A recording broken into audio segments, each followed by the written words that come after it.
Okay, Gary Betchman, the NHL Commissioner, has released a statement today saying that the salary cap will be at the highest level of 80 million, at the lowest level of 78.5. They put a deal before the NHLPA. They have to ratify it because in the next 10 days we have two things happening. The draft, which I'm still, as a European, not fully, aware of how it all fully works. It's a bit confusing to me, the draft system. Oh yeah, and free agency.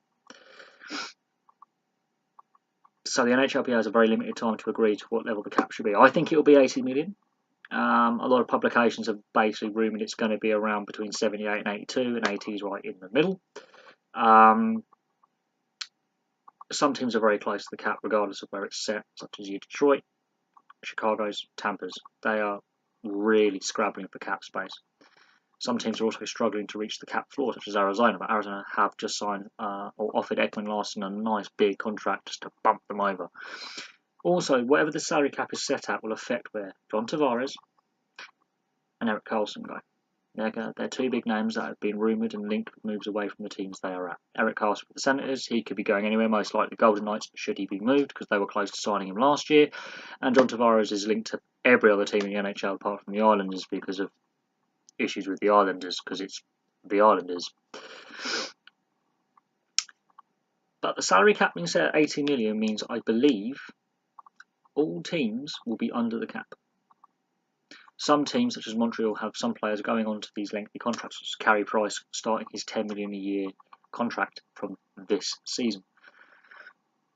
There are some bad contracts in the NHL. I remember the NHL pre-salary cap, when trades were easier. Now trades, when you want to trade players, it's a bit more difficult. There will be a lot of trade movement around the draft and around free agency, where draft picks get moved in the next couple of weeks. We've already seen Mike Hoffman get traded twice in a day, but for other reasons other than hockey reasons. It's more off-ice reasons. His trade value has collapsed. He's basically worthless now because of his partner, his fiancée being a bit of a gobshite. So therefore, he's pretty much got no trade value, and he's now on his third team in a week. So there you go. But the salary cap is important. I come from a country where salary caps are an alien concept for the most part. However, they are being brought in rugby union, rugby league, and to some extent ice hockey to a point, in the sense that they try and cap the amount of overseas players in British ice hockey, and they try to keep costs down. But in our biggest sport, football, which you Americans would call soccer, there is no salary cap. So unlike the US and Canadian systems where there's salary caps in every sport, it's a bit of pick and mix over here in Europe. However, it is a very effective system. It creates a bit more parity where every team has a chance of having a good season and having a run for silverware. Over here we see the same teams winning over and over again because they can afford to pay more than lesser teams, which is sometimes a bit boring seeing the same teams win the same trophy multiple times. So the salary cap is interesting for me as a topic, and I've done videos on it, but we're focused on the NHL. How will the cap affect your team? So it doesn't matter what team you follow, how would the salary cap being set at 80 million, we'll go for 80 million, affect your team for the coming 12 months? Also, do you think the salary cap has been a good thing for the sport and the NHL, or a bad thing?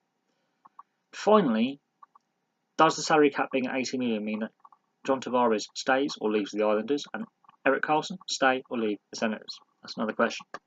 I'm going to leave that there. Those are the questions that I'm asking from this salary cap, because we will have to see over the next, I would say, 11 days what actually happens, because we have the draft and then we have free agency.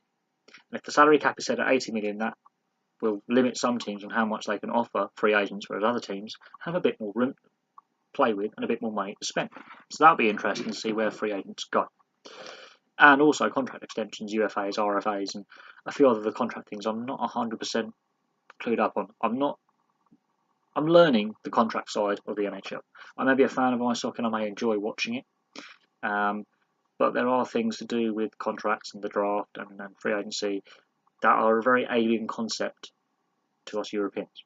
But anyway, I'm going to leave that there. So I'm still learning bits to do with the sport off the ice rather than on it. On it, I understand the sport pretty well. It's off the ice and how that is all dealt with in a different system, but the salary cap system that is a bit more alien to the sport that I'm used to over here and how the sport is governed over here. It's a completely different system, and it's an interesting thing. I think both systems can learn off each other. But I'm going to leave that there before I get too far off topic. I have other videos to do, but I'm going to say goodbye for now in the NHL. We're going to focus on some other videos shortly before I decide to get some sleep because I've got a long day tomorrow. And yeah, so place your thoughts below. If you're an NHL fan, how do you think the salary cap affects your team? Where do you think Don Tavares goes? Where do you think Erik Karlsson goes? And is the salary cap good or bad for the NHL? Those are the questions I ask, and I thank you very much for watching. Please like and subscribe, place your comments below, and I'll have some more videos in a bit.